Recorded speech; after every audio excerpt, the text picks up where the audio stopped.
Open Your Eyes is brought to you by the Belize Bank, our country, your bank, and Smart, bringing people together.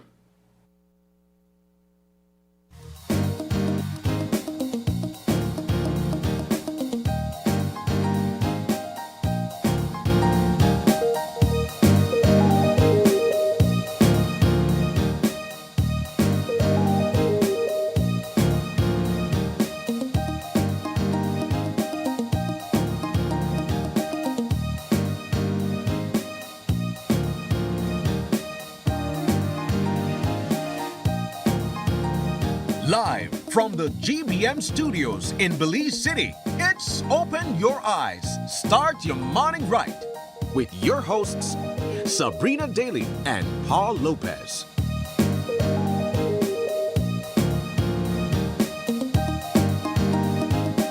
Good morning and welcome to Open Your Eyes. Start your morning right. I'm Sabrina Daly. And I'm Paul Lopez. And good morning again, Belize. Good morning, Paul. Good morning. How you doing? I'm doing good. And you? I'm doing fine as well. It is Tuesday, June the 9th. Yes, it 2026. And we are well into the month of June. And this marks the middle of the year. Yeah. For those who aren't aware, we are officially in the hurricane season. Yeah. We're also jumping into the second half of the year, which means we're close to September celebrations. I see a lot of talks about carnival already. Carnival bands. Before you know it, the whole streets are going to be decorated. Very true. Flags and then afterwards we're going to jump right into Christmas, which I'm looking very much forward to. I heard April and Isani having that conversation yesterday. April saying in the month of January, she said, Happy New Year all over again because of how quickly time has been flying and, the expectation of time flying as well. Right. Isani talking about having, different projects also makes him realize how quickly time flies too. But I want to go back to the topic of the hurricane season because early this morning in Boom, at least, there's hard rain. I don't know if you guys experienced that here in Belize City. But I was a little bit worried. I said to myself, oh my gosh, well, it's officially the hurricane season for real now. I guess it might have just been in Boom. Let us know if you guys have been experiencing some different weather, especially if it's been raining for the most part. So I know I tell me experienced something. After it rained a boom, that's not true that a lot of mango drop off of the tree? Well, I want to tell you, Paul, mango they dropped from before that. Big back that my yard, and I've been enjoying it. But then when it rained, especially, a lot of mango drop. Well, I guess. I haven't gone to check because I leave too early in the morning. That's what I was going to get to. Where are the mangoes? Well, I bring the mangoes, Paul. I don't know what wrong with you. I bring a whole bag. I leave too early. You have to wait until tomorrow. Yes, so I've been doing my job, They said the village people their one job during the season, the seasonal fruits, that to provide the fruits, and I've been trying. Okay, I go and I pick bags of mango, especially for Uno and whoever else comes by. If you want mangoes, and I have, then it's for everyone. Love that, Sab. But let's jump into what we have lined up. Yeah, so we do have a show lined up for you all this morning, and so head over to the big screen with me as we discuss what we have planned. So in our first conversation, it's all about strengthening ties between Belize and Mexico. Yes, we're going to be having a conversation with Mexico's ambassador to Belize. Who's that person? What do they have to say about the relationship between Belize and Mexico, the growing and strengthening relationship? Well, you want to stay locked in for that conversation, that's for sure. And then our second conversation is all about RevUP Caribbean as they launch applications for their Business Incubatiion Cohort number 8. So this is for our businesses out there. This is for entrepreneurs that are looking to take that next step and level up. You want to stay locked in to find out how you can take advantage of this worthwhile opportunity. And last but certainly not least, Father's Day. They come around the corner. Who could tell me off the top of their head which day that Father's Day? Hey, I see a lot of them searching the calendar right now because a lot of them don't know. But if I, anyways, I know I start quarreling too early that morning. It's all about Madisco as they gear up for Father's Day, and they have loads of promotions. They're celebrating Father's Day with the dads out there, and so we're going to be having them join us on set to talk about all that they have planned and much more. Over to you, Sabrina. Alrighty, thank you very much, Paul, and I hope you guys are searching for the date for Father's Day. Moving things along, though, here are some of the topics we think you should know before you leave your homes this morning. And we want to start on a light note, something that a lot of people across the country have been celebrating. You might remember the name Kyron Green. He was an 11 years old student who fell victim to gun violence, and he remained paralyzed after that incident. Well, Kyron Green not only graduated high school, but just over the weekend we heard that he got married and is also expecting to be a father very soon. And so there is a lovely story that was done on that, and we definitely want to celebrate that in just a moment. Also, ex-ombudsman files constitutional claim. This is also a hot topic. We know that many Belizeans have been asking the government where and when can we expect the new appointment of an ombudsman, and so we are going to be talking about that as well. On the international front, for you basketball lovers, following the NBA, President Donald Trump becomes the first sitting president to attend the NBA finals games, and a lot of people are saying his presence might have been one of the reasons why the Knicks lost this game last night as well. So hopefully we get in a moment to talk about that too. And we cannot forget to mention that this Friday is Summerfest 2026, and I am so excited about that because we head to Dangriga, where we will be bringing you guys entertainment filled with fun, loads of fun, and of course children from across the country as well. So Paul, let me send things over to you now at this time. I know yesterday you had the privilege of meeting Kyron Green. Indeed, it was such a pleasure. For those who may not be aware, and perhaps you live under a rock if you're not aware, but Kyron Green, the now 18-year-old who was left paralyzed 7 years ago after he was caught in the crossfire of gang violence in Belize City, essentially the wrong place at the wrong time, got married. And he and his wife are now expecting, right? And it's all unfolding really quickly. One of the reasons why we followed up with this story with Kyron is the fact that we have been following Kyron's life. It's one of those remarkable stories of resilience. Specifically, we followed him last year when he graduated, and you did that story. What was your first impressions of Kyron when you first met him? You know, Kyron is one of those persons and one of the stories that has stayed with me. I've done several stories of resilience and persons overcoming adversity, but Kyron's story is one that I remembered so much because of the fact that we pursued this story even when it was not trending. So when he lost his mobility 7 years ago, like many other people who would be victims to gun violence, we kind of forget them, you know? And I remember we were in the newsroom the morning and we were trying to brainstorm what could be the next story of overcoming that we could highlight.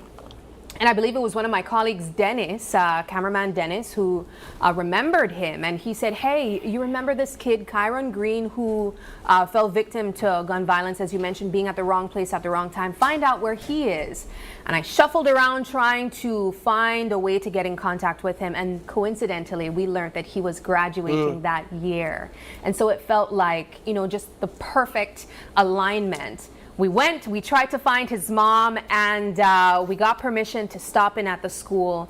And I remember when I saw Kyron, I was so amazed. He had this level of confidence about him. He sat in that wheelchair, as you can see on the screen, but he never he didn't have this presence of like, woe is me, you know? He didn't feel so sorry for himself. I'm guessing that he already got used to and he accepted what was his situation. But there is a level of confidence about him. He's a young man of little words, but when you speak to him, he speaks very intentionally. And I was just so amazed by that. I was able to capture their practice for their graduation, and we did a couple scenes of him being pushed up in the area where they would be, where the graduation would take place. But I did not think that a year later we would be covering this side of the story, because I also met his now wife, Charlotte, and she was a classmate. They both graduated the same year. Both of them, little words. They're both people of little words, Indeed. right? And his mother is also very expressive as well. But they appeared to be best friends. And I made that observation very quickly. She was there as a support to him. His mom came for the story to help assist, to push him up, but she would be the person at school that would be his aide in everything. And so I kind of made that mental note, but I didn't want to be like, is that your girlfriend, But I was so amazed to find out that they were in fact together. And this is just a beautiful story now, 1 year later. So she is the one that essentially aids him, or has been doing so.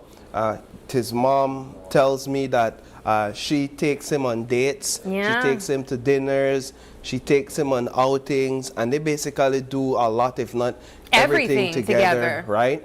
And so it's only fitting. My conversation with them yesterday was really heartwarming, was very touching. It's clear that they love each other. It's clear that they are fully intent on being committed and devoted to each other. So, and again, like I said in the story, it's not lost on Chiron, the sacrifice that Charlotte has had to make and continues to make, and I could see the gratefulness for that. But I also know that Chiron, he wants to provide, right? He wants to be a provider, as limited as he may be in doing certain things. And that's why he started a small chicken rearing business, where he explained to me out off the camera that he's basically raising chickens in his yard, and he has some coops already set up. And basically when they're of age, he sends them to slaughter, and then he sells them. And he actually employs at a very, very small level, very small scale, some young men, like young boys, Look teenagers, at him, a businessman in his community that assist him with the business. And so that makes me, I think that's the part that got me really excited, because for me that speaks to future possibilities, and it speaks to potential and what can be. I almost want to become the man business partner and say, make we see how we can make this thing happen. But here's the thing, I wasn't shocked about that either, because he told me that that's what he wanted to do last year as well. He made it a reality. He has been, even before his accident, he mentioned to me that he loved animals, and he wanted to do something with animals, from he was 11 years old. And so when I asked him after graduating high school, what's the plan? What do you want to do? He said he wanted to do something that involves animal. He loves horses. And when I saw the clip and the fact that, you said that he was raising chickens now, I said, look at Chiron. He did it. He actually did what he said he was going to do. Yeah, it's important to note that this isn't a well-off family in terms of having all the means and resources. And I love stories like these, because it shows that even in difficult circumstances, you could still find pockets of joy and pockets of fulfillment in life. And big up to his mother, Miss Marsha, because she is the glue that holds that family together. She's the one that provides a lot. She's a protector, and she's a support emotionally, mentally, physically as well. And she goes above and beyond. And so we love to celebrate them. And if you are celebrating them as well, feel free to continue to do so. And on your own time, you could go, you could reach out to them, you could, wherever you see them, you could encourage them, however you may see fit in your daily life or daily schedule. Well, let's jump into some of the comments online at this time. I see Migs Mendez saying he is such an inspiration and has awesome support. Continued blessings to him and his family. I'll tell you, when I spoke to his mom last year, Marsha Belize, she mentioned that she would be helping him with his homework and his school assignments all throughout high school as well. And so even in her case, she kind of felt like she went back to school through Kyron's life and his inability to write and to do certain things. And so I have to applaud her, just as you did, Paul, because there's so many levels to the provision of support that she did, aside from just being there and being present and praying and speaking words of encouragement. She really poured herself into her son's life. Seeing some other comments here. Esther Weatherburn said Father's Day is the 21st, June 21st. Esther also said, Sabrina, I want some of those nice mangoes at your yard. Michelle said, wait, Sabrina, where is mine? So let me tell you, ladies, the mangoes that I have on my tree, I think, is air mangoes. And when they drop, they go on leaf bruise. So if you want to leaf bruise mango, but it's still nice, I'll tell you when I have my bags at work. Yeah. Now to move on into the next topic, Sabrina, an interesting one, and we could quickly look at it. Yeah. The ex-ombudsman, retired Major Gilbert Suazo, has brought a constitutional claim against the government of Belize to the High Court. Now, you would recall that late last year in December, after having served a couple years in the seat of the ombudsman in the office, his contract was not renewed, and he essentially just went silent. You hadn't heard from him. We haven't heard from him in like 6 months, and so yesterday we finally had a conversation with him, and I brought that up. I was like, we haven't heard from you. It's like you dropped off the face of the earth. Where have you been? What happened? And why this suit, this legal case at this time? And what he explained to me was, one, he believes that he was wrongfully terminated, and that there is a case to be had there, an argument to be had in court. He also believes that there's outstanding payments due to him based on the Constitution, and so he is saying that there's an argument to be had there. But what also stood out to me is his intent, based on his explanation or his purpose behind this claim. He's saying that at the end of the day, he's doing this for Belizeans because the post remains vacant. Yeah. And he believes it is an injustice to Belizeans who have concerns or grievances that would normally use the Ombudsman's office to ventilate these concerns, like Jerry Enriquez, for example, whose name is brought up in the claim the Freedom of Information, because of the Freedom of Information request that the Office of the Ombudsman under Major Gilbert Suazo followed up on last year, and he's saying that's a part of this court case. He feels as if he was victimized because he took a citizen's concern and he elevated it, essentially by Which putting... is really his role. Exactly. I mean, when we think of the role of the ombudsman, some people call it, you know, like the attorney for the people, right?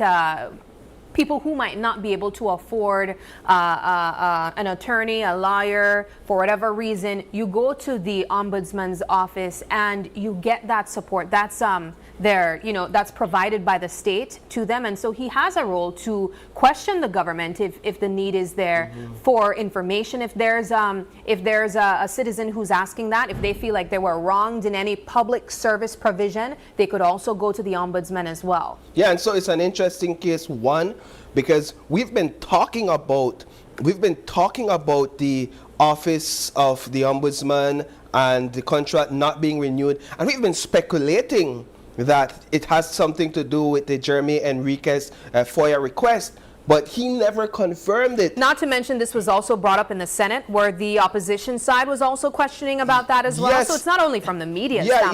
But it was almost it was something that had to be questioned and had to be discussed. But he never confirmed it, and now he's coming out to say he believes this is a part of the reason why his contract was not renewed, and there's a case to be argued in the court. And then secondly, to think that the office where Belizeans who feel victimized go to be heard is now saying, or the holder of that office is now saying that they themselves feels victimized, right, by the very public officials that people would go to that office to complain about. Well, there's a twist for you. That's looking like things are just turning on its head. And so that's another interesting angle to look at as this story goes on.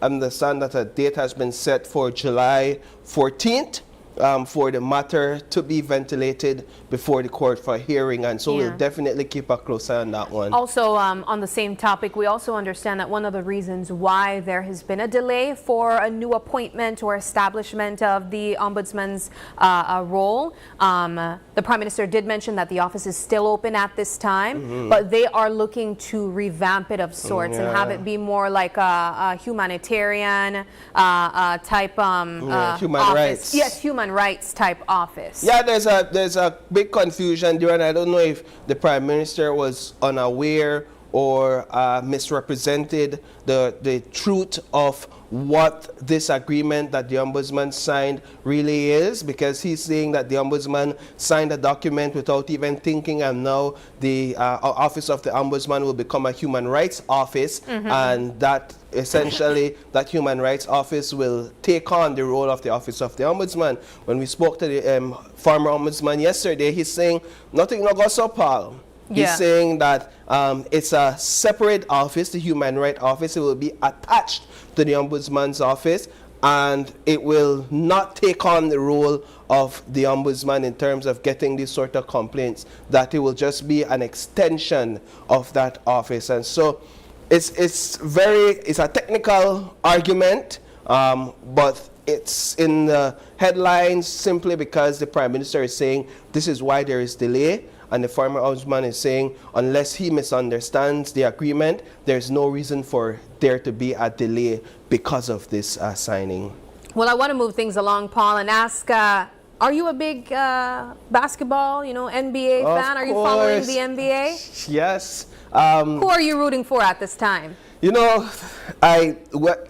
Last night I sat down and I said to myself, man, this game, last night's game, game 3 in the Madison Square Garden, better goes in my favor. And your favorite would be? So that I can come here and speak with a bit more confidence.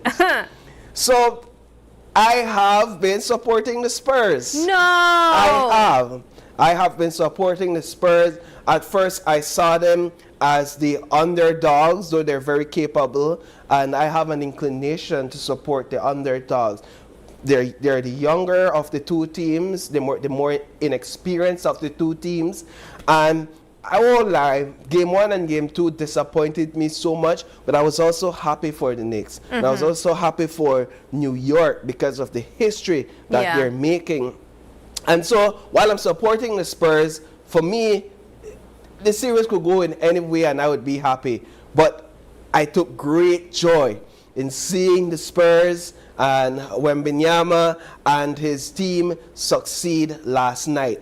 And in the midst of that, we had the first time that a sitting president went to watch or be in attendance at an NBA Finals. Yeah, right? That was huge. That is none other than President Donald Trump. And so he was there, and it caused quite the disruption, if you would, ahead of the game, where security protocols increased.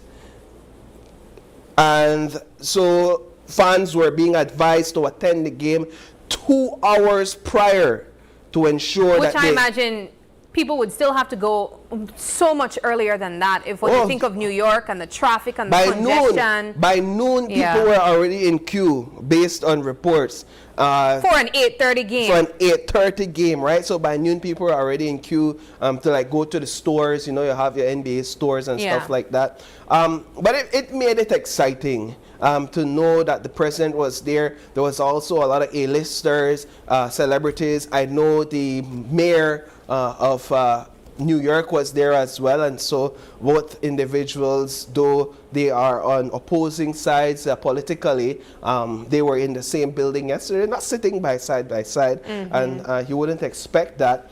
And I believe Secretary Marco Rubio was also there as well. Right, and so when the U.S. national anthem was being sung, President Trump got up and he was singing it as well. And when the camera shifted to him and they showed his face on the Jumbotron, there was, based on reports, because I couldn't hear it clearly with all the noise, but apparently there was a lot of boos. I heard it in the stadium. You heard the boos? I did not hear that clearly. I don't know. It just sounded like woo. No, it did not. Yeah, so people booed him.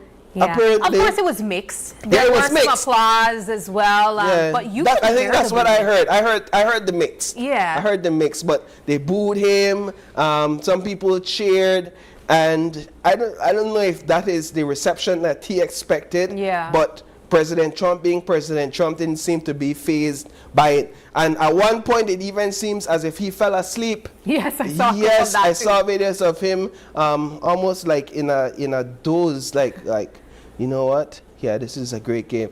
And then now there are conversations about whether or not his presence brought some bad omen to the Knicks. Yeah, if you're one of the superstitious kinds.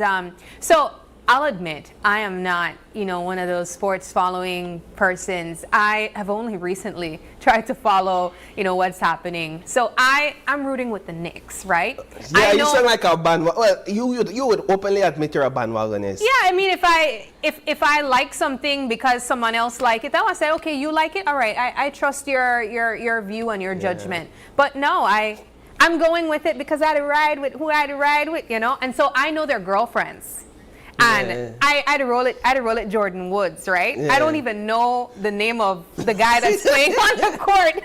So I'm like, ooh, Jordan Woods won this game. And apparently the Knicks have been winning 13 straight. 13 consecutive games. And so this is kind of like their Cinderella story as well. If they win the NBA Finals, that would be their first time winning, right? Well, since 1973. This is the first time. I know that, guys. Please, I do not know these things. Since 1973, and it's the first time since 1999 that they're hosting an NBA Finals, and that they're even in the NBA Finals. So this is huge, right? It's been a drought for them. And then President Trump is originally from New York as well, and in fact, President Trump was a part of that 1990s Knicks run, huge run in that time. He was always on courtside, according to those who were there at the time. They're saying, yeah, man, he wasn't president of the time, clearly, but he was an A-lister celebrity, and he was always on courtside celebrating the Knicks. So it's no surprise now that even though this time with increased security, that he's attending these games. Yeah, a lot of people probably were booing because his presence there also affected the watch parties as well. This is the president of a nation, and so he comes with heavy security. And so some people, apparently, they weren't able to attend their normal watch parties. It affected the flow of the audience and the places that people would gather for watch parties as well. And so that was a huge deal. And some people just not like the man. Yeah, and then there's that and they don't like the man policies and just his approach in general. And I could go on and on and on about that. But I'm excited for Wednesday's game. And if it comes down to a game 7, Sab, since you are Knicks and I are Spurs, we have to find a way where we could get together all the way and watch this game. Really. Will the final game be on a weekend? Well, I don't know. It all depends. I just to learn all of this. Apparently there's 7 games. And we'll catch you up. Okay, We'll catch you up. We'll Thanks, catch you up, guys. and then you'll know more. All right, well, let's move things along. This has been a wonderful discussion. The final topic we definitely want to mention and not forget is that this Friday is Summerfest 2026. We'll be jumping in our van and heading on the road back down south and stopping in Dangriga, where we will be bringing you the sights and sounds of beautiful Dangriga, also showcasing talent of young people there as well. So you definitely want to lock in. This year's Summerfest is going to be one to remember. I'm very excited about seeing the young people there. I know that even families are planning to come out and support schools as well, and so this is going to be an exciting year. Definitely tune in. It's our usual morning show as usual, and so it'll start at 6:30 right here on Channel 5. But Paul, we are going to officially now close things off at this point. I want to go quickly to another comment. We have Ras Welch saying here, I think the most amazing thing is it took place 27 years ago, and there was a player by the name of Harper who was there in the finals for San Antonio, and now Harper's son is there in the finals trying to win the championship, as that year the Spurs is the one who won it. And so there's a reason for you to Welch, definitely an NBA fan. Yeah, root for your Spurs. I'm still rolling with the Knicks. All right, we're gonna take a quick break now, but don't go anywhere. When we come back, we have an important conversation to jump into. We will be joined by Ambassador Sandra A.C. Glasgow. We will be joined by Her Excellency Ms. Ana Luisa Vallejo Barba, Mexican Ambassador to Belize.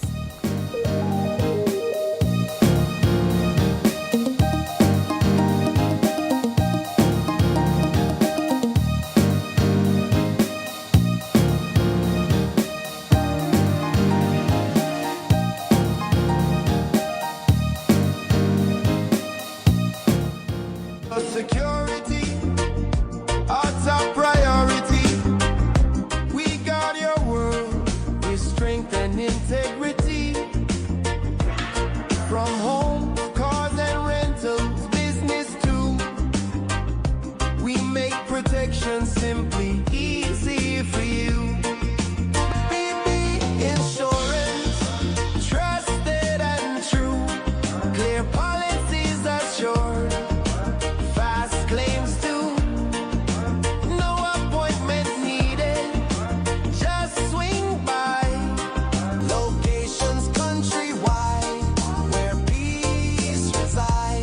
Insurance, your security, our priority. When your baby feels comfortable, you feel confident. Because every little moment deserves protection you can trust. Kushkin's diapers are designed with ultra-absorbent layers that lock in leaks while staying soft, dry, and gentle on delicate skin. So your baby can play freely, and you can enjoy every smile without worry. Kushkin's diapers, comfort they feel, protection you trust. Kushkin's diapers and wipes are available countrywide at a supermarket near you. Stay connected in the USA for as low as $10. With Smart Roaming Data Pass, staying connected is simple and affordable. Get the data you need starting at 1,000 megabytes to stay connected to larger plans that keep you online while you travel across the USA. So you can message, browse, video call, and navigate wherever you go. No SIM swap, no bill shock. Just simple, affordable pricing. Activate easily by dialing *100# using the Smart app or online. Smart Roaming Data Pass. Staying connected the smart way. Smart, bringing people together.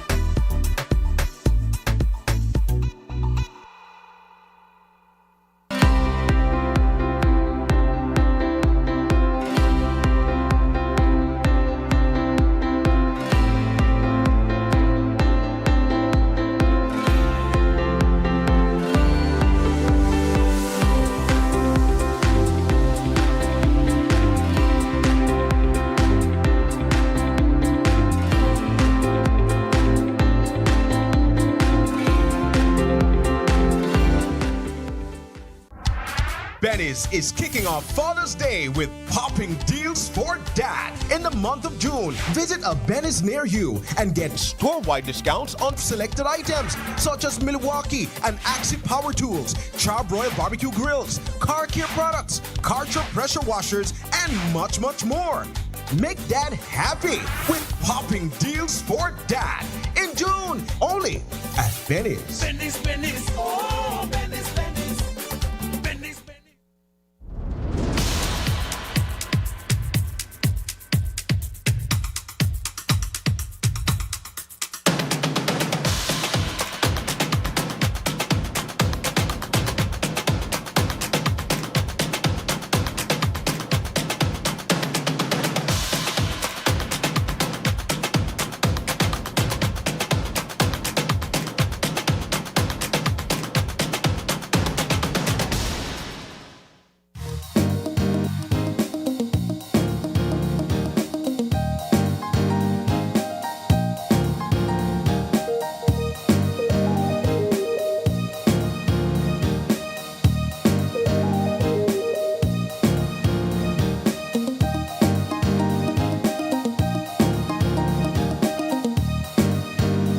Welcome back to Open Your Eyes. We are jumping into our first conversation, and we are so grateful to be joined by the Ambassador of Mexico to Belize. We have here with us Her Excellency Miss Ana Luisa Vallejo Barba, and it is a pleasure to have you here with us this morning. Welcome to Open Your Eyes. I understand this is your first time on the morning show with us. Exactly. Thank you for having me. It's a pleasure.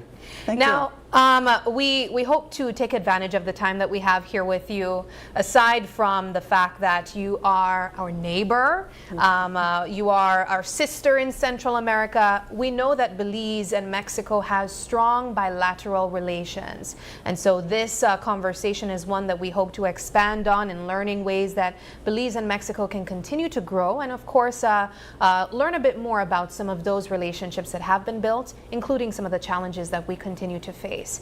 So perhaps to set the scene, maybe we can begin on a bit of a reflection on the relationship with Belize as bilateral countries developing that relationship. And in 2026, what does that relationship look like now? Well, I just arrived to Belize 2 months ago, and my plans are to develop this relationship, to strengthen the relationship. We share a border, but we share more than a border. We share culture, nature, and many other things. We are, as you said, brothers and sisters, and we have this border relationship that is fluid and is very friendly. Yes. We are waiting to see more Belizeans in Mexico. I think you have to know each other better. I know that in Mexico we don't come a lot to Belize, and Belizeans just go to Quintana Roo mostly. And we are trying to get this relationship growing and strengthened. That is my most A priority. my priority, exactly. Thank you. As we sit here in 2026, what is perhaps one of the most exciting things that's happening right now in this relationship? Well, we are starting the second step of Sembrando Vida. That is a program that is helping a lot of people. In Mexico, we have this program. It's very hard, it's very strong. And here in Belize, we are starting again to get at least 2,000 beneficiaries, and it's to get people growing products like vegetables and fruits, and also goods. So it's very important, and we are working very hard with this program. We have a lot of other exchanges, like technological, academic exchanges, but I think this program is the biggest that we are starting right now. You mentioned one of the perhaps biggest things that we acknowledge between Mexico and Belize is the shared border. And Belizeans certainly take advantage of that. There are several Belizeans who make Mexico their point of vacation. Some people travel over the weekends to visit Chetumal, to do shopping. But there are also concerns about safety, where there has been continuous reports of cartel infiltration. And so aside from Belizeans, just in general, there's this level of caution that people have been taking. Being here now placed in Belize as ambassador, what can you tell a Belizean tuning in right now who would like to make that trip over to Mexico but is concerned about their safety? Well, it's a challenge that we are facing, and I think it's a transnational problem that we have to work all together. But right now, the Mexican government had reinforced the security, mainly in the south part of Mexico. So please come again to Chetumal. It's safe, and everybody's waiting for you. How strong are cooperations between Belize and Mexico when it comes to security? It's very strong. We have many mechanisms, institutional mechanisms, to exchange information, to exchange capacity building. We have at least 3 or 4 mechanisms to do that. And in every situation, the information exchange is fast, is effective, and they are working very hard together. We have the GANSEF, that's what we call it in Spanish, and we have the commanders meetings that it takes place every 6 months. What's the reality like on the ground for Mexico and Mexicans where security is concerned, and just so generally the feeling of safety? If you can give us an insight into what the reality is like on the ground across the country. Well, it depends of the state, of course, but at least in Mexico City, in the main cities, it's normal. There have been some cases, like the Mencho case, that was a disaster. It was a crisis, but it was just one day, and the fake news were exaggerating things a lot. So we have this problem. It's a challenge that we are facing, but there also a lot of information that is not true, and we are living and working normally. In terms of borders again, Mexico not only shares borders with Belize, but it also has established cordons along its borders with Guatemala as well. They have been making an effort to manage an overflow of migration. So we understand that maybe even Belizeans might be trying to cross into and migrate through Mexico as well. What are measures put in place to ensure that there's safety for not only persons on either sides of the border, but Belizeans as well passing through?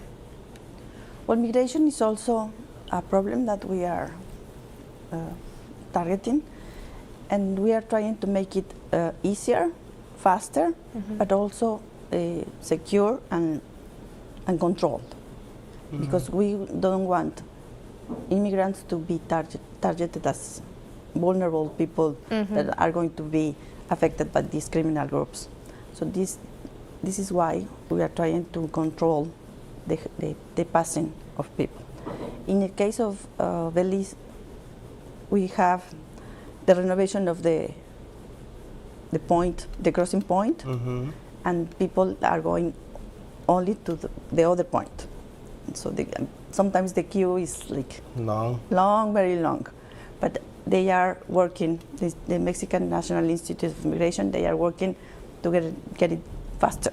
What are some of the reasons that persons might be apprehended when they pass through the borders? According to a report, there was up to 1.2 million people in 2024 apprehended through these cordons. We call it secure. We don't call it apprehension because it's not illegal to migrate. But we call it secure people in these centers of immigration, and we are trying to get them voluntarily back to their countries. And why we did that, it was because it was almost impossible for Mexico to receive them, and they were not having any possibility to cross to the United States. Basically, the purpose of these people to cross is to get into the United States. And it wasn't possible. So we have to help them to go back to their countries. And mainly that was the reason, that they were not with a visa. The purpose of the visit wasn't tourism, and they were trying to migrate, to continue to the United States. And we didn't have the possibility to let them just go, because it was impossible. And Mexico doesn't have the possibility to integrate all these people. The dynamics between Belize and Mexico, where the border is concerned, is interesting because, like we've been saying all morning, it's one leap across the border from Belize to Mexico, and we found that a lot of Belizeans use this as a means to get to the U.S. as well. So migration is not only happening in these other countries, but also with Belizeans. What's the security threat where Belizeans are concerned in terms of illegally crossing the border into the U.S.? They are suffering a lot of danger, because it is not easy, and they are vulnerable to get people involved in this trade of people, and it's very, very dangerous. We don't recommend to do that. We are trying to invite people to go to countries with their right visa and all the things that they need to cross, to visit and to get opportunities, maybe work or studies, but in the right way. Yeah, and in terms of U.S. pressure from the U.S., how much of the pressure from the U.S. influences your border policies and your border security objectives and actions? Well, we have this neighbor that is the most powerful of the world, and of course we have a lot of pressure. Since they were basically closing the border, we received a lot of people that were just arriving to the northern states, and they were suffering a lot because they didn't have any possibility to go, they didn't have any possibility to work, and it was a huge problem during some period of time. Right now, most of those people are integrated, are working in Mexico, or they came back to their countries. Wow. Does that pressure, though, affect your other relationships with neighbors, your other neighbors, like Belize and other countries in Central America? Up to now, I think with neighbors we don't have any problem. But for example, we had to, I was before in Brazil, and we had to put visa to Brazilians. And the tourism was very important for us. So that measure that we had to put visa for them reduce a lot the tourism from Brazilians. It was also an economic problem that we had. I want to go over now to what we were already touching on, some concerns about crime and the way that it could seep into certain pockets of both countries. The Corozal Free Zone has been one of the areas in Belize that we continue to talk about, where concerns of illicit goods being placed in that area and impacting a space that was made for trade, for commercial spaces. From Mexico's side, what are efforts that are being made to ensure that that does not happen and does not seep into the Corozal Free Zone? Well, as I said, we are working together to exchange information, intelligence, and a lot of equipment and capacity building. And of course, we are working in trying to invite companies from Mexico to work together to get the right quantity of origin in products made with Mexican companies, and to get produced here in Belize to export to the Caribbean and to Central America. So we are working to make this region more prosperous and more safe and with a lot of investment to work in safer things and try to reduce the dangers that you are explaining right now. And that's very good, Ambassador, because safety does coincide with investment, and it does coincide with trade and economics. And one of the opportunities that we hear being discussed for trade in Belize, between Belize and Mexico, has to do with beef. It's just one, and I know there's many others. We understand that Mexico, based on information, is a huge beef eating country, if I could put it like that. You all have a lot of beef on your tables, in your kitchens. How would you describe the demand for beef and cattle in Mexico? Coconuts. Right, and even coconuts. I wanted to talk specifically about beef, though. How would you describe that market in Mexico and the opportunities that exist for Belize? Well, I know that Belize is exporting cattle to Mexico, and they had already, the company was buying every product from Belize, and I think we have a lot of opportunity in that kind of market. Also coconut, as you mentioned, is very important. There are a lot of Mexican companies that are interested in buying products from Belize, and we are sharing information to get the standards from Belize product to attend the demand of Mexico, and I think it's going to be a sector that is going to be working very, very good. And cattle is also very important, as you said.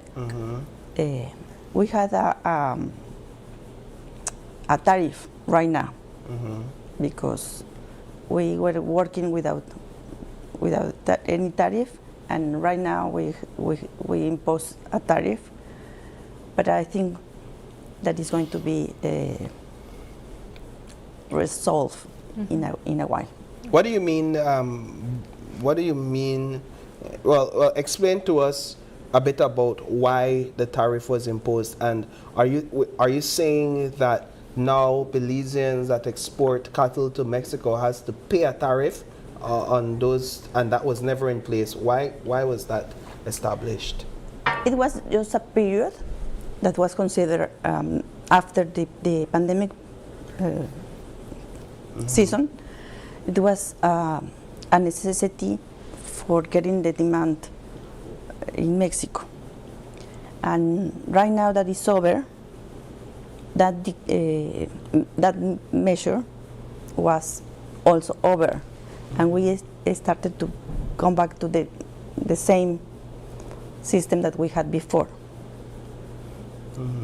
That's why we have this arancel, these tariffs that you have to pay or you have to control. How does your office get involved in arranging these trade agreements between Belize and Mexico? What does your office do in the entire process? We in the embassy, we cover all aspects of the relationship, and the trade is also very important. We exchange information to our authorities, and we change documents with the authorities in Belize to try to get an agreement in many areas. And trade is very important, of course. Right now we don't have a free trade agreement between our countries, but we can work with the state of Quintana Roo to get our agreement, at least to get this relationship continue working as right now. we have to continue in this way. Mexico's government has continued to provide excellent scholarship opportunities for students in 180 different countries to pursue higher education, I believe through a program called a MEXID. Of those opportunities, are there any priorities placed on Central American and even Caribbean students? Well, it depends of the demand, but of course, we open this call, and we are promoting very hard to get the potential people from Belize an advantage. Have we been seeing a number of Belizeans take advantage of it? Yes, of course. Yes? Yes. Yes, and even in Quintana Roo at least, there are a lot of schools that are providing very good prices for Belizeans to continue their studies. I want to just quickly jump to tourism. Yes. I remember the first time I went to Cancun. It was a few years back. I was amazed at how beautiful Cancun is. And the development in Cancun is amazing as well. And one of the things I got excited about recently is the fact that we have Tren Maya that now takes you from Chetumal to Cancun easily, right? Because the bus, I took the bus, it was a headache. And now with Tren Maya, it's even more, it's faster and it's way more convenient. What is the possibility of, based on your understanding, of Tren Maya extending into Belize? Yeah, we have to remember that our presidents and prime minister of the Guatemala, Mexico, and Belize, they joined last August in Calakmul, and they agreed to continue working in this interconnection. We have this purpose to get all the Mayan zone to be connected and to improve the tourism in the real Mayan area. Yeah. So I think it depends of you, of course. And I know that they are working very hard, your authorities, in getting the studies done. And even I think it's easier to get it done here in Belize than it was in Mexico. So it's a real possibility. I know a lot of Belizeans are interested in vacationing in Mexico, Cancun, Playa, these different places. But are Mexicans interested? What's the interest like when it comes to Mexican vacationing in Belize? Is there an interest among the Mexican population? I think there is an interest, of course. There are Mexicans coming, but you as Belizeans have to promote more in Mexico. You know, nobody knows what the beauty of the places you have, or even the archaeological zones. yes. They are not very known. And that's what I wanted to get to. Paul was talking about the Maya train, and that is something that Belize has very much in common with Mexico. We share that living Mayan heritage.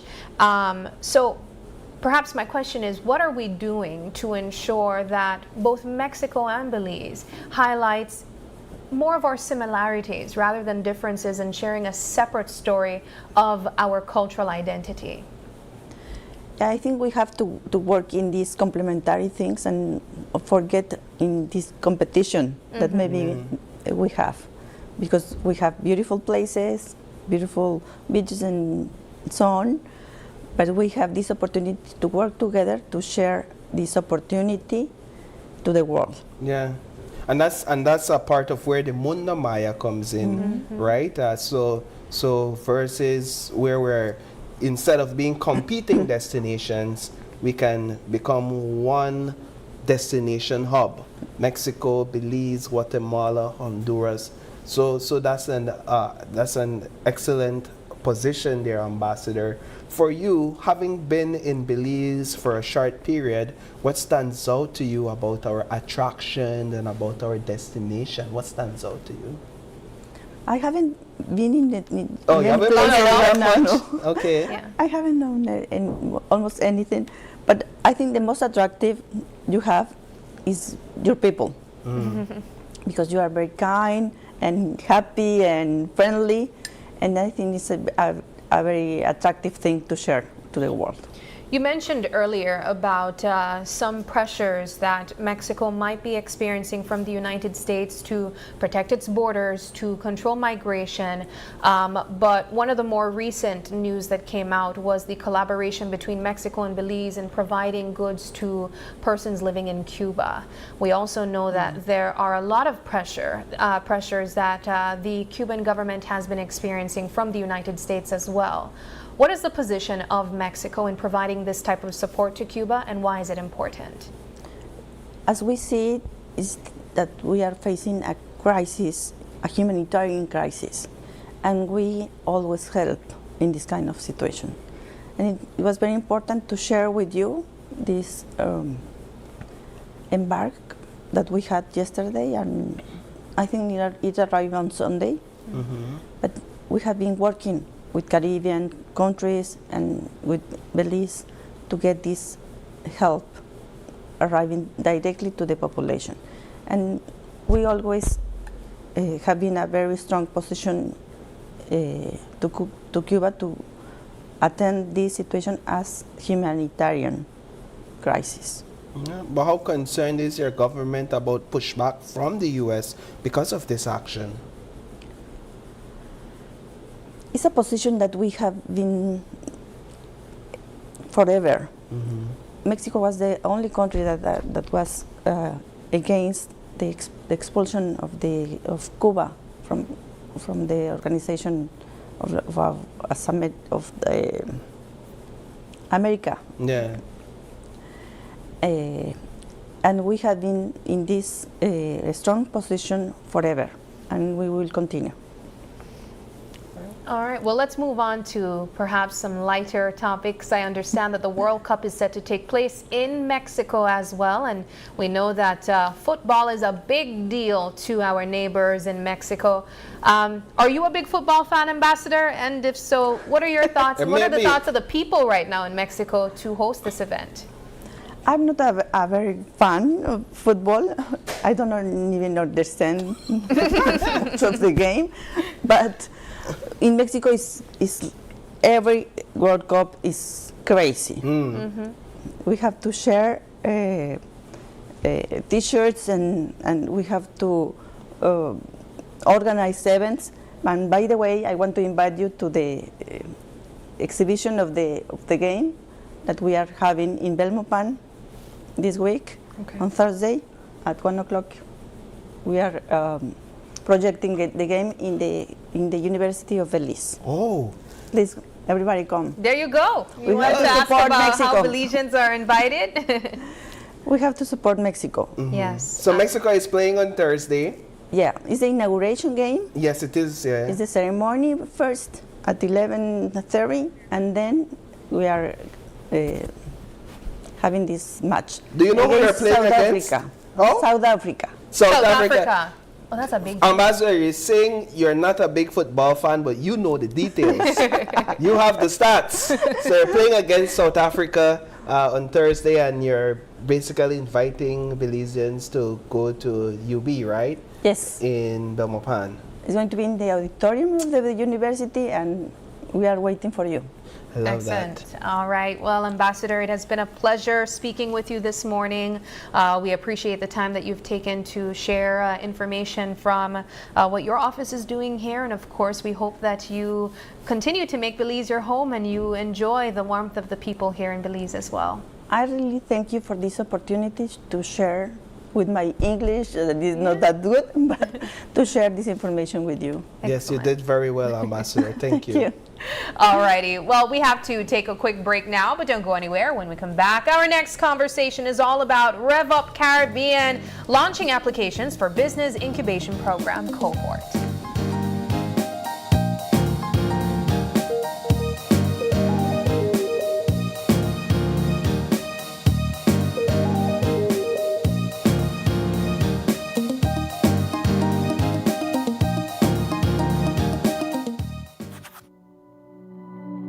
When a child is asked to marry or live like an adult in an intimate relationship before turning 18, this is called child marriage or early union. Belize law states that no one under the age of 18 can get married. Even with the alleged consent of parents, it is illegal. To learn more, follow us on Instagram and Facebook. Insurance fact. Did you know Home Protector Insurance provides liability insurance that is for licensing, public liability insurance for the hotels and guest houses protects the guests staying at the resort, tour operators insurance for on-site tourists, and marine passenger liability for passengers. You take care of your guests, we'll take care of you. Visit any Home Protector Insurance office near you to learn more.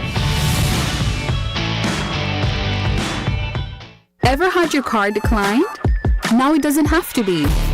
Introducing partial authorization. If the card doesn't cover the full amount, it notifies you what's available. You can accept the partial payment and pay the missing balance with a credit card or cash. No decline. Get what you came for. Partial authorization now available. Belize Bank, our country, your bank. Get ready, Dangriga. Something big is coming your way. Open Your Eyes Summerfest 2026 is heading to the culture capital, Dangriga. Join us on June 12th at 6:30 a.m. at the iconic Alejo Beni Park for a morning filled with energy, excitement, and pure talent. This year, it's all about the kids, from singing to dancing, poetry to performances. If they've got talent, we've got the stage. Bring out the entire family and come celebrate creativity, culture, and the future stars of Belize. Expect fun, music, surprises, and unforgettable moments. Don't miss it. Open Your Eyes Summerfest 2026, where young talent shines the brightest. Some hands do more than carry. They prepare, they fix, they comfort. They keep a home moving in ways few people notice. And even when the day is done, they are still thinking of home. For the months of May and June, we celebrate the hands that hold the home together, offering you 25% off on tiles, lights, fans, ACs, gardening supplies, and more, both in-store and online. Thank you, moms and dads, from Builders Hardware.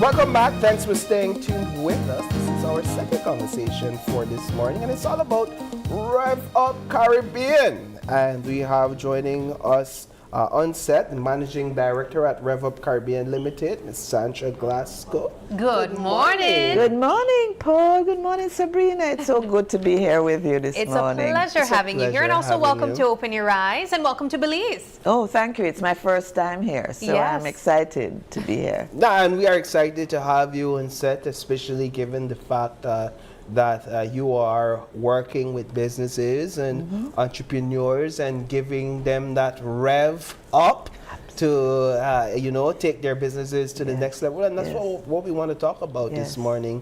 So if you can just share a bit about what RevUP is. What is this initiative? Yeah, so let me take a step back because RevUP was started in 2021 as a virtual business incubator for startups. But a few years back, 7 years before, two of my colleagues and I started an angel investor network called First Angels Caribbean.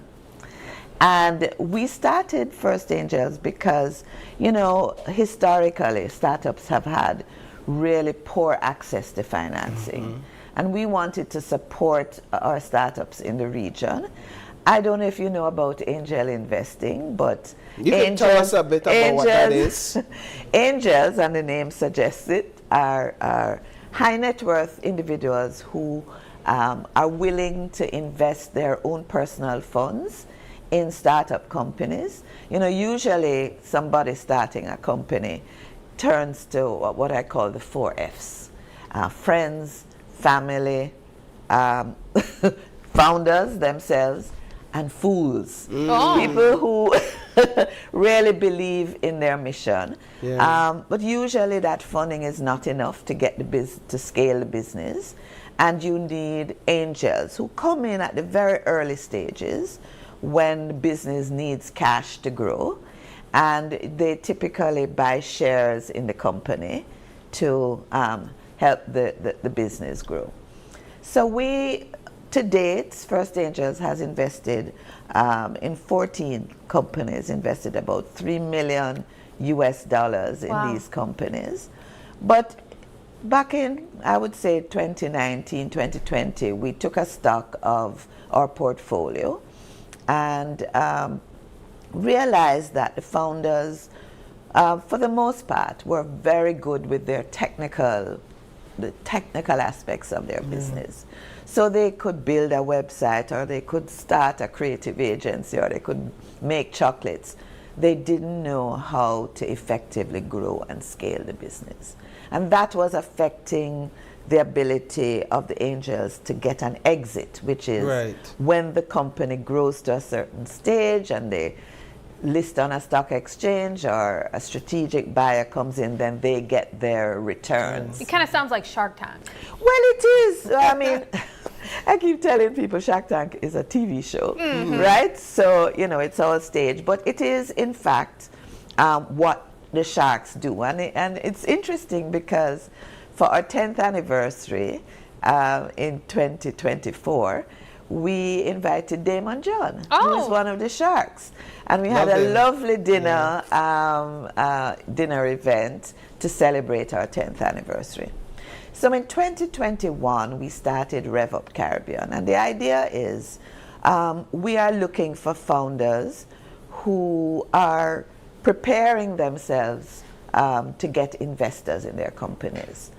And we want to prepare them better than the ones we had invested in before. So we want to make sure that they understand the financial aspects, how to manage their business financially, how to manage people, how to manage their systems and processes, how to ensure that they have good corporate governance, how to learn how to scale a business, but also how to be investment ready, how to understand what angels are looking for in their business, how to value their business, because most founders overvalue their businesses when they go to pitch to angels, and how to protect their intellectual property.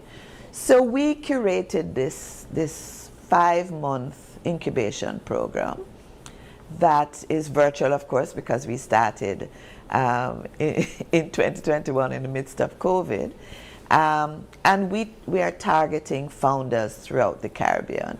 We have had 183 founders in our program so far, and we are just about completing cohort 7, which ends in mid-July.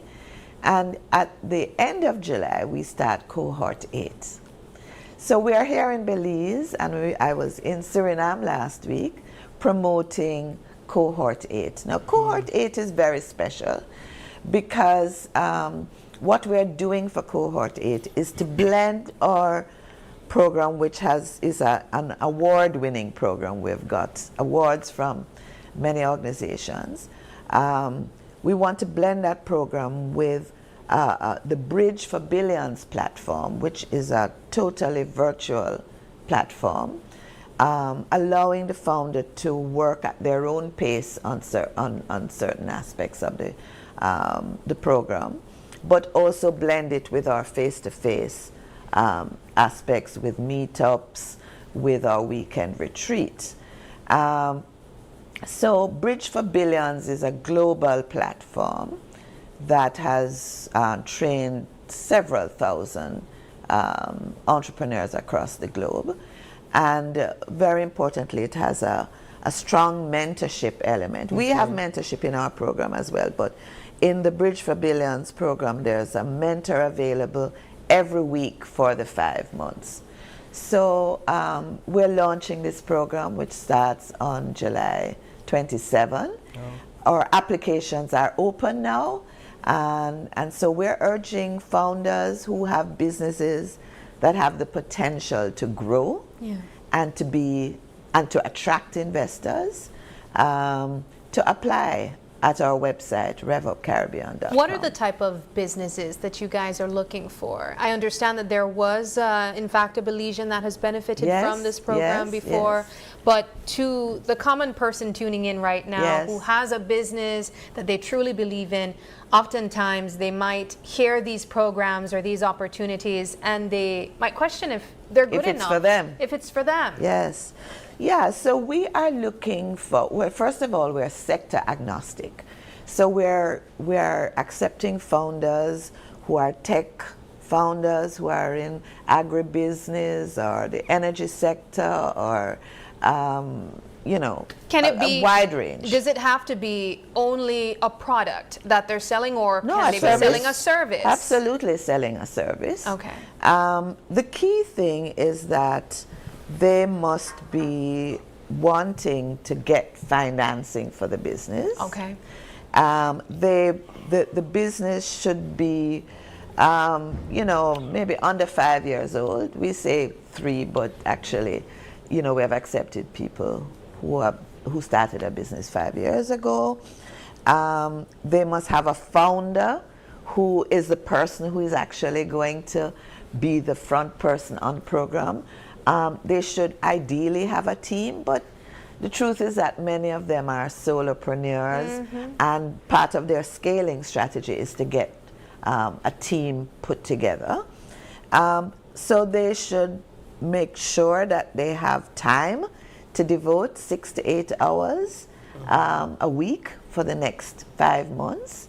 And they should be able to pay the highly subsidized fee of $750 for the 5-month program. It costs about $4,000 US to put a founder through the program. So we have to raise funds. Right now, we have a project with the Caribbean Development Bank, which supports the program.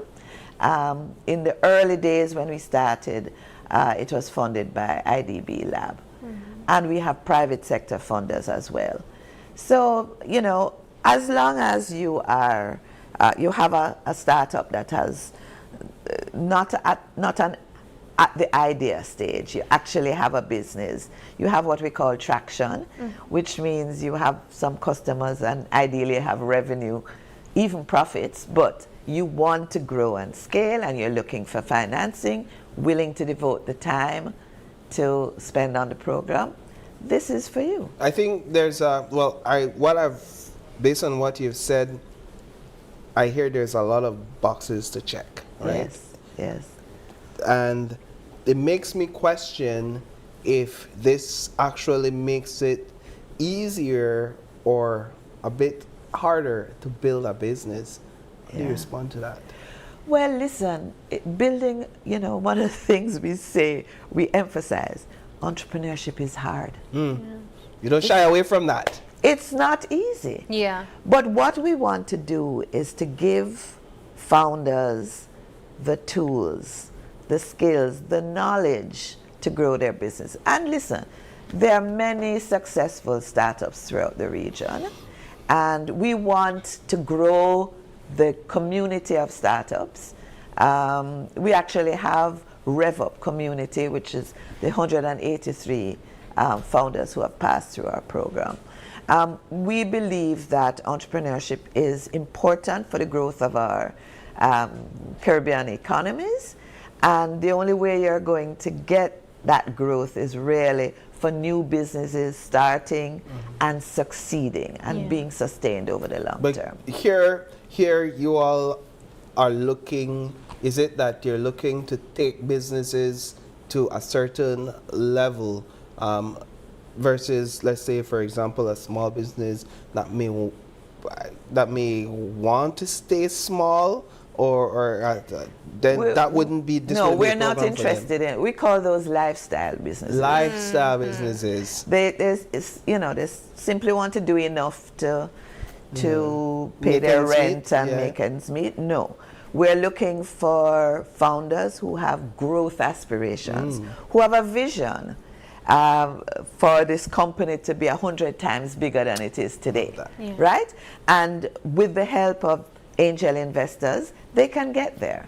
And I also want to add that it's more than just investment, because there are a lot of people who truly believe that all they need is more money to pump into their business, and that will solve their problems. Absolutely. What can you say to that person who might not understand the training and the importance of the training that is also accompanied with this? Sabrina, you've hit the nail on the head there, because I actually am an angel investor. I started. I knew we felt like we were with divine, with a divine presence. Yeah, but so I've mentored many founders. Usually, it's not the financing is going to make this business succeed. It's the founder himself or herself who needs to understand how to grow the business, how to get customers and revenue. A business needs revenue, right? How to be persistent, how to persevere over when things are not going well, how to pivot, how to relate to your board, how to manage your team, right? So financing is usually sort of the what helps the business to get over certain hurdles, especially at the startup stage where cash flow is lacking.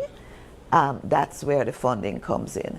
But a founder also has to be accountable to investors for that funding, and really to be accountable for the growth of the business. And an investor is not coming in to just be there. To just give you some money. To just give you some like money. a gift from God. A gift from God. It's not that at They're all. angels after all. But what they will do, and this is something I do all the time, is to open my contact list to help the founder get business. So I'll make warm introductions to people that founder may not ever be able to meet. Because I've been in the private sector in the region for a long time, and so I know a lot of people. They're all in my contact list. I can call them up and say, listen, this founder needs to have a meeting with you. So it's even networking is what I'm understanding as well. It's networking, it's mentorship, it's coaching, it's governance. How competitive is this process? It's very competitive. You know that there are statistics about the number of startups that fail, and it's true. And there certainly, I don't know, I'm going to learn. We have a meetup this evening, so I'm going to be meeting some of the founders this evening. But certainly in Jamaica, we are very entrepreneurial, and it's actually warms my heart that many young people are not even out there looking for jobs. They're looking to start their own businesses, right? So there are lots of people who are competing with you to find that space where they're going to succeed. And also you have to have a good environment. One of the things I herald in Jamaica is the starting of our junior marketing of the Jamaica Stock Exchange, because that provided a source of capital for startups and growth stage businesses, but also an exit for angel investors, because once the business gets to a certain stage, they can list on the stock exchange, and the angels can redeem their shares. I love that. So what's the capacity for this new cohort? Yes. And how many Belizeans, I guess, are we hoping to get in? Well, I would love to get at least 5 Belizeans in the program. We have a cohort of 30 throughout the Caribbean. And we're looking for the best, of course, the ones who are going to do us proud, who are going to graduate at the end, who are going to stick with us for the 5 months, learn. They get a lot of support. Our team, our coaches, so they have office hours through the 5 months. They have a mentor or more than one mentor assigned to them. So we're looking for 30 founders for the cohort. And if I can get 5 Belizeans, I'd be very happy. What's the process to get in? So you go to our website, RevUPCaribbean.com, hit the apply button. The application form is actually on the Bridge for Billions platform. So you enter some demographic data, and then you enter some data on your business. All those applications come to me personally. I review them, and I may interview them as well and select them.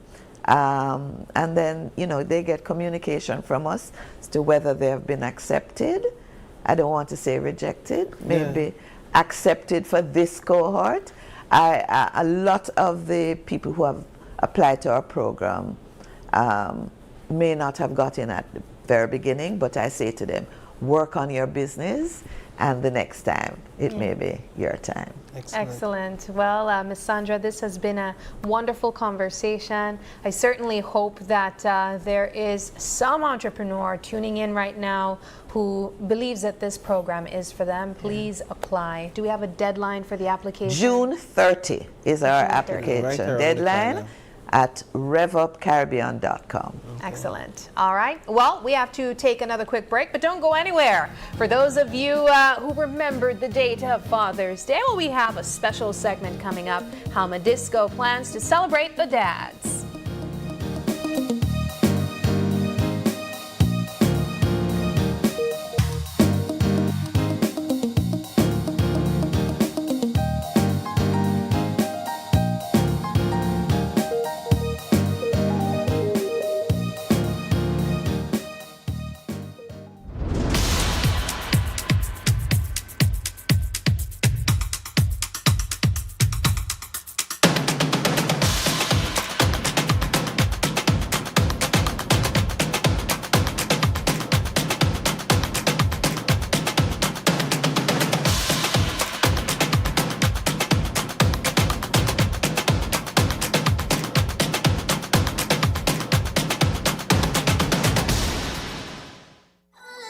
Haven't updated your information recently? Well, kick off the new year as a winner. RF&G Insurance is giving you a free chance to win every month. Entering is easy. Just chat with us on WhatsApp and update your information. That's it. You'll be automatically entered into our monthly raffle for a chance to win awesome prizes. Don't wait. Message us on WhatsApp and update your info today. RF&G Insurance. It pays to get it right.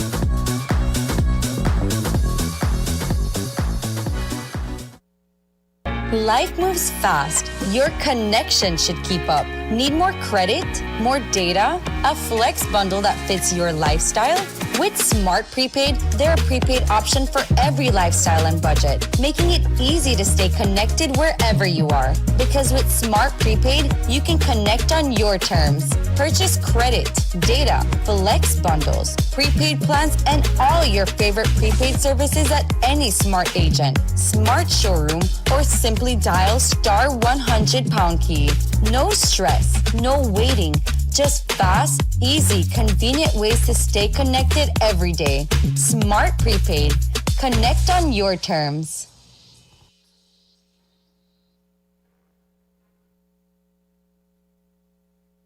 They're not just cigarette, vape, hookah, cigar, and all kind of tobacco product, Lego, dangerous smoke, and toxic chemical. When you smoke or vape, that cloud they not disappear. It turn into second-hand smoke and third-hand smoke where people wrong your breathing. That kind of smoke that could cause cancer, diabetes, lungs disease, and heart problems. It could kill anybody who get exposed to it.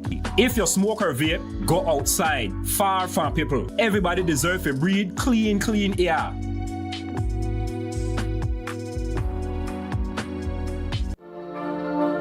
The success of my business means a lot to my family, especially my brother, because I'm continuing his legacy, making butterfly art collages. It was very hard for me to receive payments. I had to go directly to meet the person I'm purchasing from and who I'm selling to receive payment. Because I opened my business account with Atlantic Bank, now I can make and receive payments online, and this has made my job much easier. Atlantic Bank, building the future together.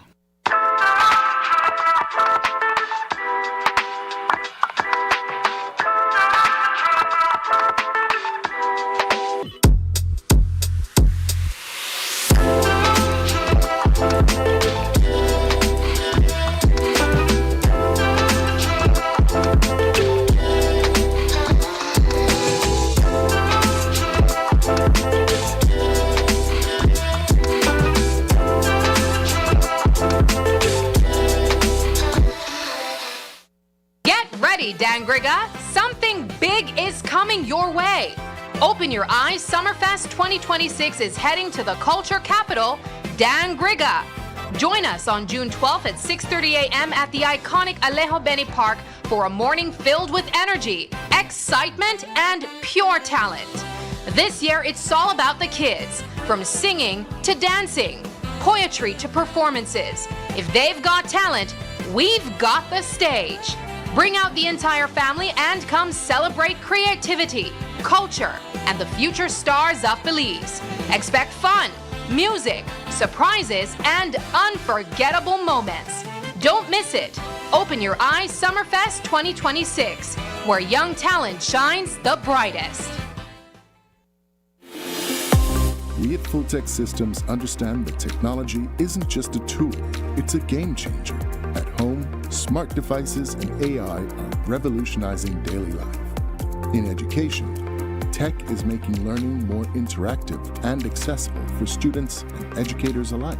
For businesses and government, it's driving innovation, streamlining operations, and unlocking growth, leveraging tech for better services, infrastructure, and security. At Full Tech Systems, we help you thrive with cutting-edge solutions, partnering with leaders like Dell, HP, Microsoft, APC, Fortinet, Cisco, and Tomy Inc. We deliver the right products for your needs, whether it's boosting efficiency, improving customer engagement, or scaling operations. Connect with us and let's drive innovation together. Full Tech Systems, your technology center, where you come for the price, but stay for the service.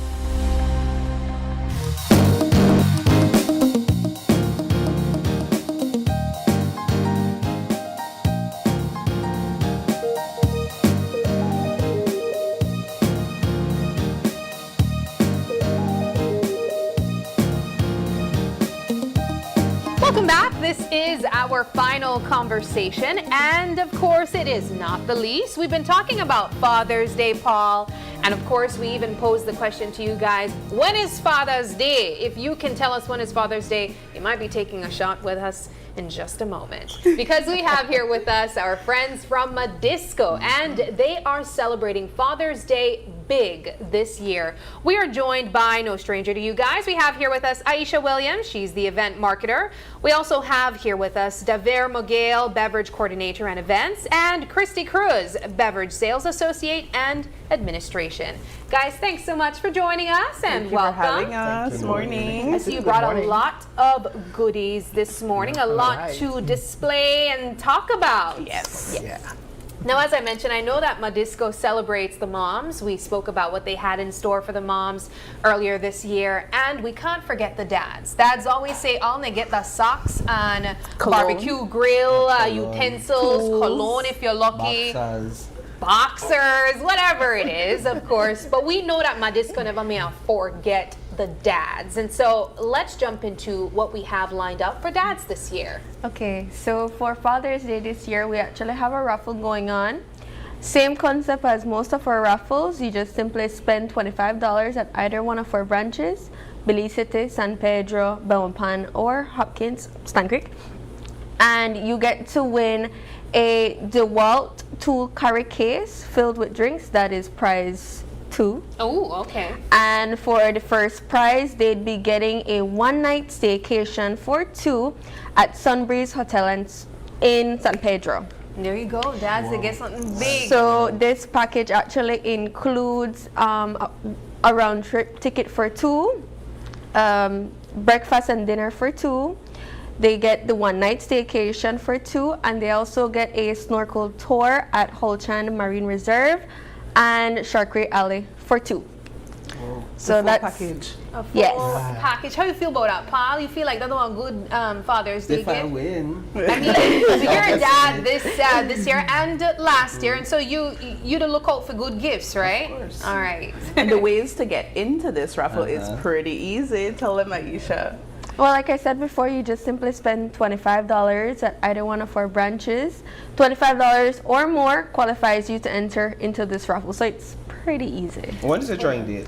The drawing date is on the 18th. Of this month? Yes. Oh yeah, So that's just in like a couple days before Father's Day. Yes. The way I see it, you already want to stop the Madisco to purchase a drink for dad or something. I mean, there's much more than drinks you can get at Madisco. I recently learned. I stopped at Madisco earlier this year and I was blown away. Just like you could get everything. It's a one-stop It's literally shop. like a grocery store even. You can grab other stuff. I grabbed stuff for matcha there. But aside from that, you can get something for dad there. And if you spend $25 or more, you're already in the raffle. Yes. That's what I'm understanding. Yes. And speaking of beverages, we also have some on display right now. What do we have lined up? So the beverage division of Madisco is called the Oasis, and I feel like that speaks for itself. Yes. I always tell people, you come in not knowing what you want, and trust me, there's many temptations in there. What we have on display right now is one of our premium Italian lines. So both these lines are from the Santa Margherita group. We have the Santa Margherita, which is known for its Pinot Grigio. Oh. They were accredited for popularizing it internationally to the extent that the brand is quite established. It's in 90 countries worldwide, right? Yeah. So that is the Auburn one. And that comes in the 750 and a mini, just in case you know. This? Yes, that's correct. But in this range, we also carry the Rosé, the Chianti, the Rosé, which is this one, the Chianti Classico. We carry also the Prosecco, which is quite popular recently. I know people have been doing a lot of spritz. Yes. You know, there's the Hugo spritz, Aperol spritz.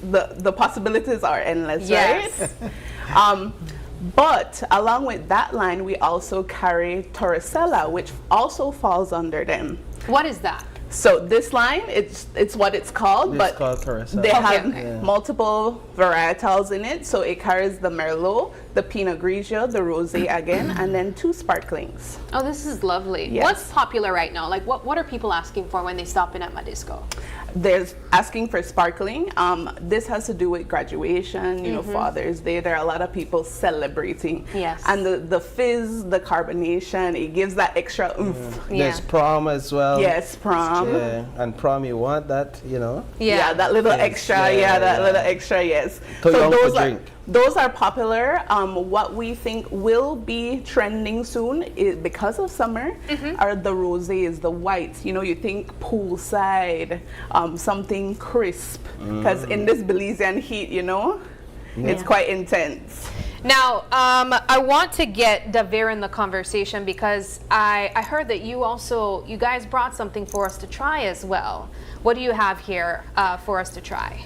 So we have our tequila. Okay.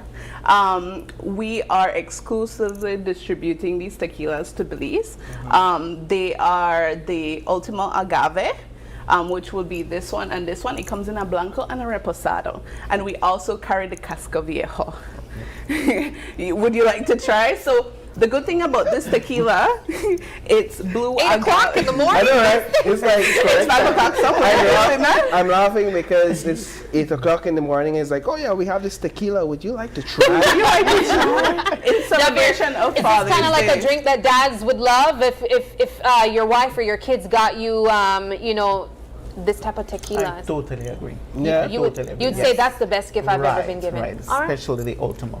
Okay. We won't do a full shot.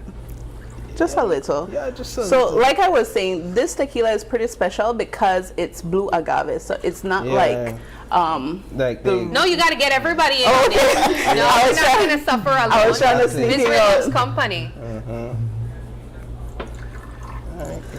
All right. Yeah, so the blue agave tequilas are pretty good for sipping.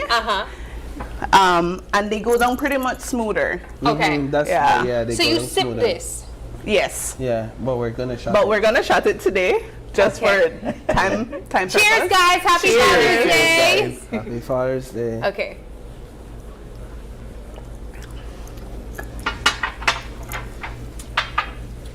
It goes down a bit smoother, doesn't it? A whole lot smoother, Yeah. actually. This is very smooth to me. Yeah. So, and then these will also be on special for, I know you were speaking one of the segments before for the World Cup.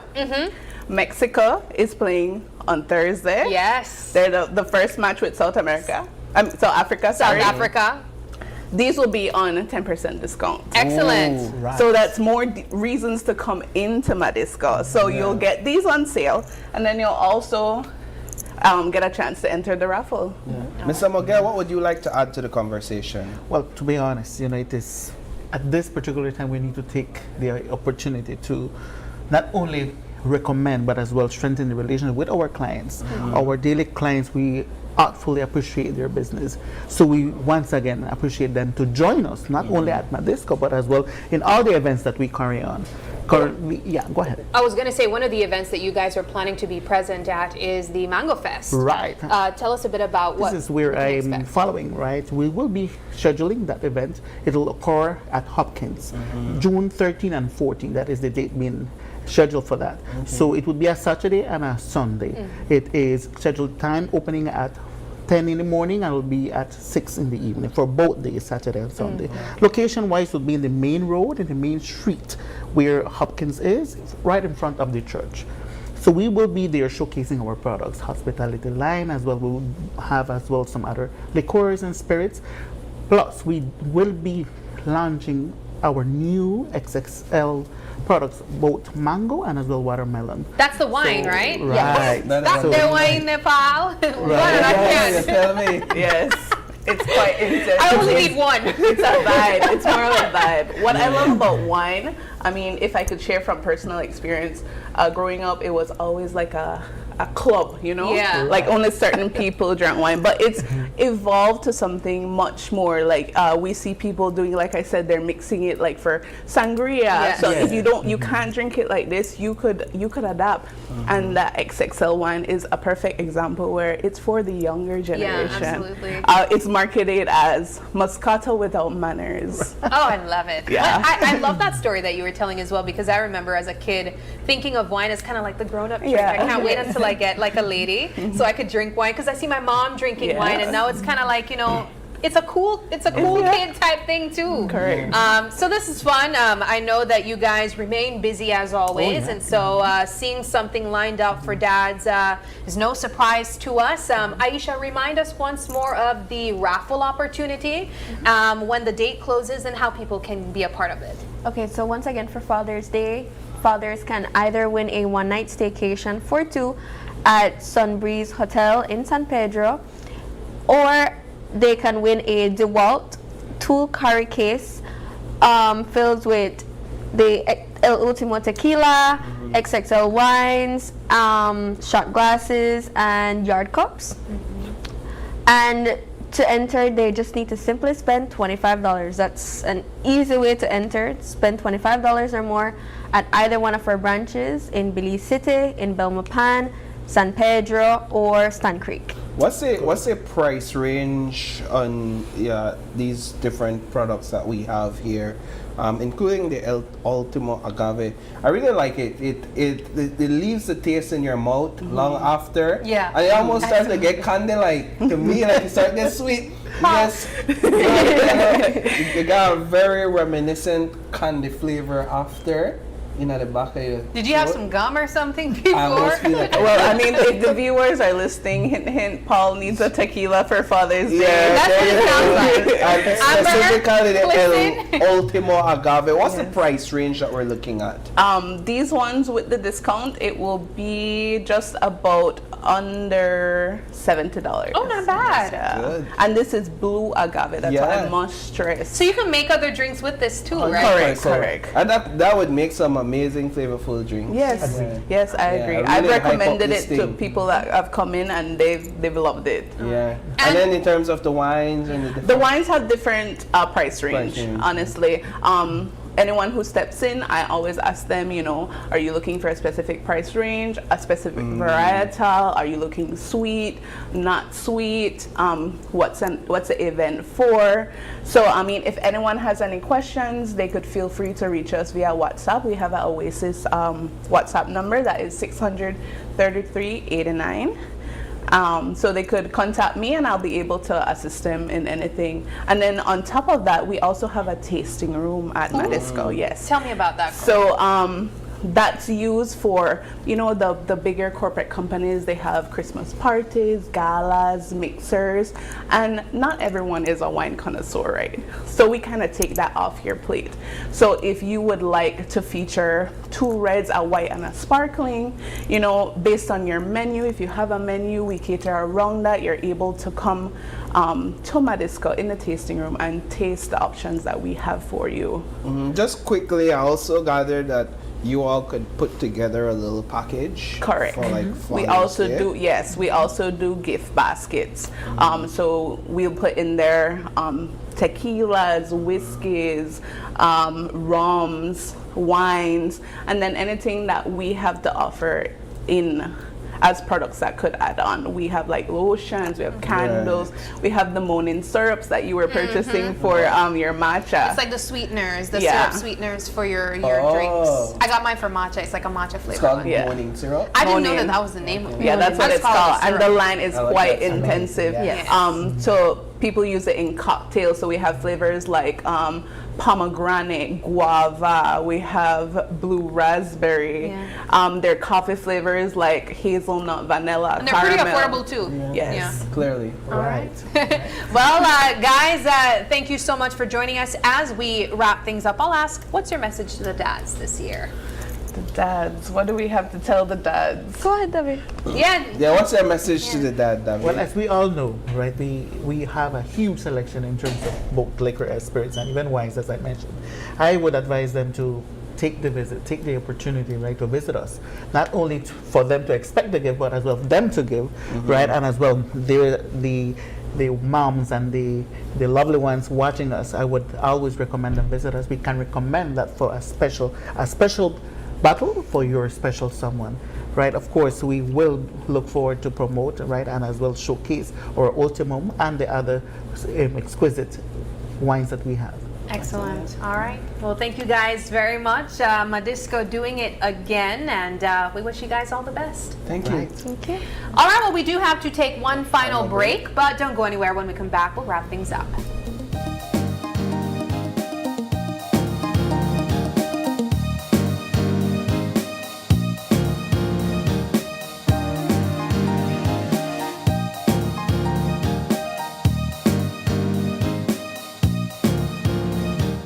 Updated your information recently? Well, kick off the new year as a winner. RF&G Insurance is giving you a free chance to win every month. Entering is easy. Just chat with us on WhatsApp and update your information. That's it. You'll be automatically entered into our monthly raffle for a chance to win awesome prizes. Don't wait. Message us on WhatsApp and update your info today. RF&G Insurance. It pays to get it right.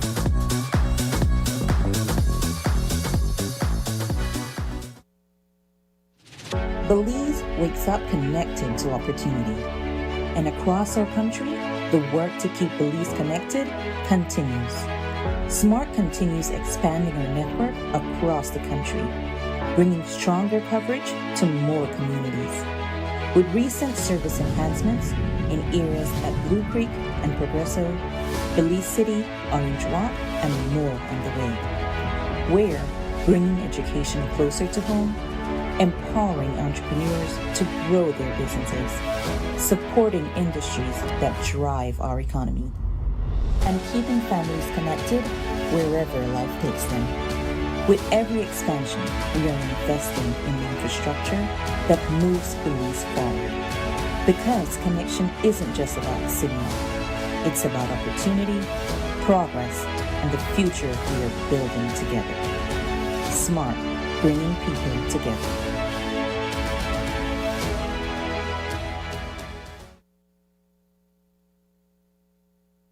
They're not just cigarette, vape, hookah, cigar, and all kind of tobacco product, Lego, dangerous smoke, and toxic chemical. When you smoke or vape, that cloud they not disappear. It turn into second-hand smoke and third-hand smoke where people wrong your breathing. That kind of smoke that could cause cancer, diabetes, lungs disease, and heart problems. It could kill anybody who get exposed to it.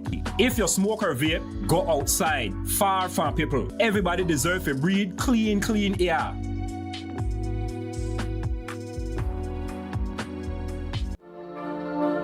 The success of my business means a lot to my family, especially my brother, because I'm continuing his legacy, making butterfly art collages. It was very hard for me to receive payments. I had to go directly to meet the person I'm purchasing from and who I'm selling to receive payment. Because I opened my business account with Atlantic Bank, now I can make and receive payments online, and this has made my job much easier. Atlantic Bank, building the future together.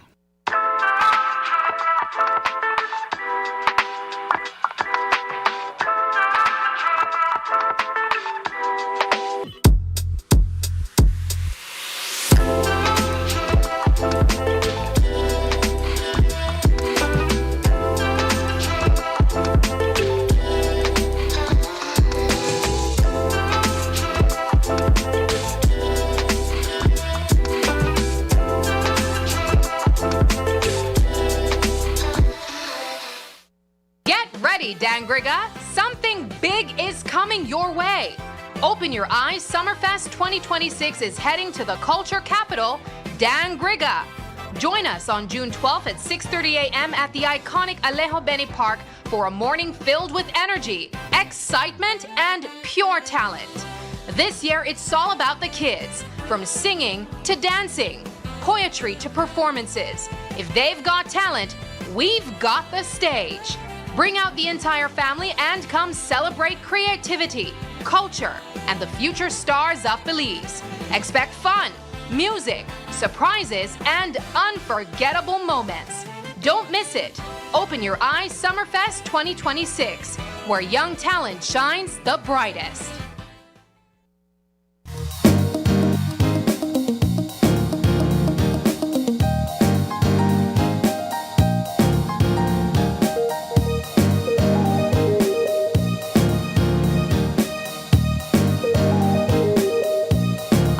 Welcome back. We are wrapping things up at this time, and it has been a wonderful Tuesday morning, Paul.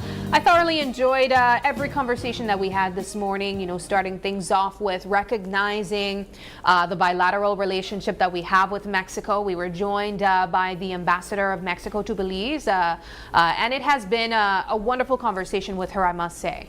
Indeed, and then also the second conversation, which was all about RevUP, really inspired me to want to enter business or entrepreneurship simply because I understand there's support out there. Yeah, I think there's a lot that there's a lot of opportunities that entrepreneurs can take advantage of where RevUP is concerned. If there's something that stood out to me in that conversation, it takes more than just investment financially, to scale up your business. There's that behind the scenes work where a lot of people might tend to think that, I need more money and my business will go up to the next level. No, not so. There's much more than that. And I think RevUP and by extension, the many other programs that are attached attached to that organization or business, you could definitely take advantage of that and take your business to the next level. You have to have the strategy, the know-how, and then last but certainly not least, just having Madisco on set,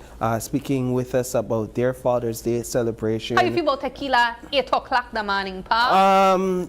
Half a shot, not too bad. If we started to A do full more, shot? You may have to grin up. No, it may be perhaps an opportunity to take a day off with a bad belly, right? Or Right? something like Yeah. that. Yeah, it was really good, and the bottles that they presented, Yeah. clearly they have variety.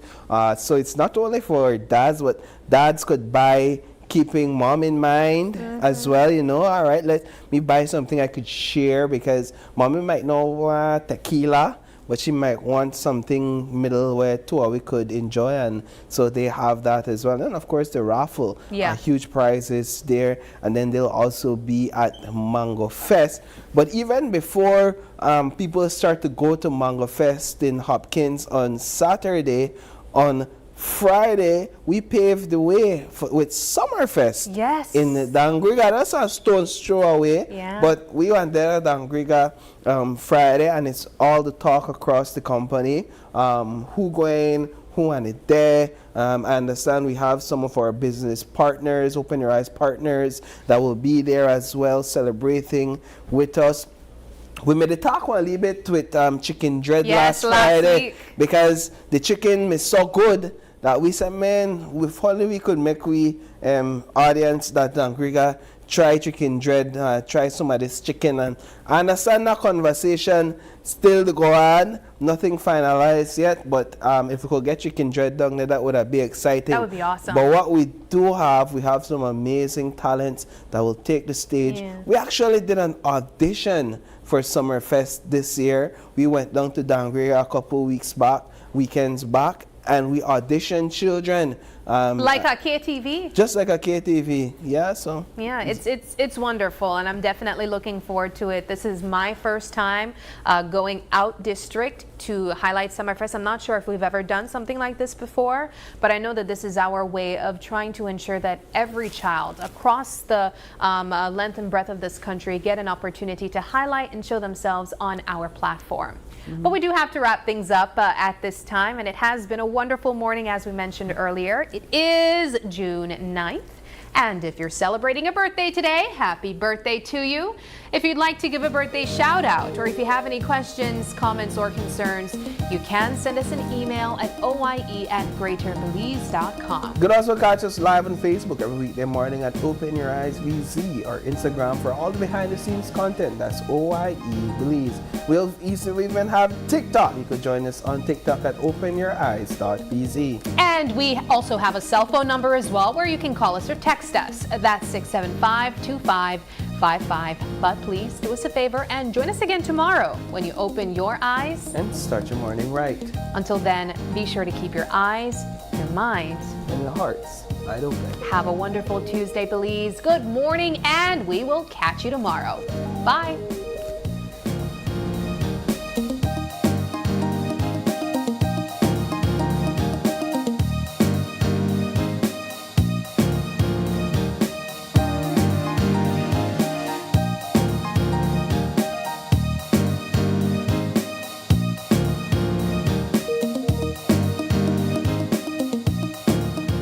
Open Your Eyes was brought to you by the Belize Bank, our country, your bank, and Smart, bringing people together.